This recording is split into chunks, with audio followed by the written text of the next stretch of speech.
rakkoo jirtuun dubbadha mataa kiyya ol qabee dhiiroo akkamiin rafne hirriibumti nu qabee namni biyya ofiirratti erga akkas mirga dhabee gadi baaneen dubbannu maaltu afaan nu qabe akkamitti callifnasii akkamiin callisanii akkamitti dubbanna maqaa nutti baasanii akkamitti jiraanna jiru nutti hadheessanii waa takka badii malee hidhaatti nu guuranii qabeenya keenya saamuuf bari hirriiba dhabanii ta'uufii didde malee silaa nu awwaalanii walloo koo yaa abbaa dhugaan keeti abshirii halagaa yoo marfamtes abdiin kutin abshirii balballi yoo cufame karaa hin dhabu aarrii walloo roorroon cimattee ka'ii diina manxarii ofumaaf obbulchina malee nun bulchu amaarri mee warri rakkoo walloo hin hubatin dhagahaa gabrummaa jaarraa afurii mee miizaanarra kaaha namni namummaa qabu xiqqollee namaanaha yaa namaaf lafa walloo akkamitti as geessanii gabrummaa jaarraa afurii kana akkamiin dandeessanii jedhee hoon gaafadhu deebinaaf deebisanii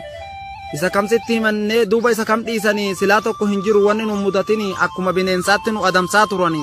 isa kaanis ajjeesaa isa kaan fannisanii lafuma keenya irratti ibiddaan nu gubanii akka nuti hin baranne mirga nu dhowwatanii jaarraa furguutuudha mataa gannu tumanii takka harkan kennine nuti sodaa isaanii gaafa irra aannes milkii gaafi nurra aananii si waan hin ta'in qabna yeroo isaan naan jedhanii garaan koo obsa dhabee jiruu wallaalee ammas keessuma jirre jechuufan boohi'anii walloo shanee hin jettan osoo kan hubattanii rakkin ummata keenyaa kana bichaa miibara hanga xiqqoon dubbadde guddaa garaana jira alhamdulillah garuu kunoo as geenye jirra akka namaatti hin jirru akka rabbiitiif jirra hidhaaf dhiitichaan diinaa hafuu baatus nu bira hanga har'aa obsine obsa fixannee jirra kan walloo shanee jettu na dhagahaa hundinuu namni udduudhaan malee afaaniin hin udu'anu kabajaa qabna malee walloon nama sodaannu nu hidhaaban deeggaru dhaabat akkas hin qabnu oromummaadhaaf malee dhaabaaf jechan qabsoonnu rabbi tokkicha malee ilma namaan abdannu rabbi keessan sodaadhaa kaaliquma ol tahee lafeen ilmaan oromoo maaliif jecha bobahee bilisummaan baantan kun maaliif akkana tahe kaanis quufee shubbisaa garii maaliif beelahee ummata gammoojjii baaleessan argee garaan nanahee biyyi handhuura qabsoo baale tarra beelahee harargeen kan shira diinaatiin bara darbe buqqa'e bona aduun gubatee ganna roobaan dhamahe walloon kufee kuffisuu jira yoom takkaa gadi taa'e hundinuu quba qaba kaanis argee dhagahe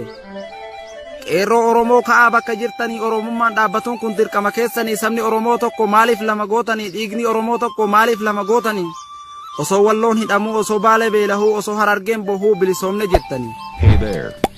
ijoolleen walloo ka'aa dhufe gama keessanii diina isin nyaachuudhaaf afaan banuun gartanii kilaash keessan fudhadhaa akka mala keessanii kufaatti kukuffisaa bahaa qooda keessanii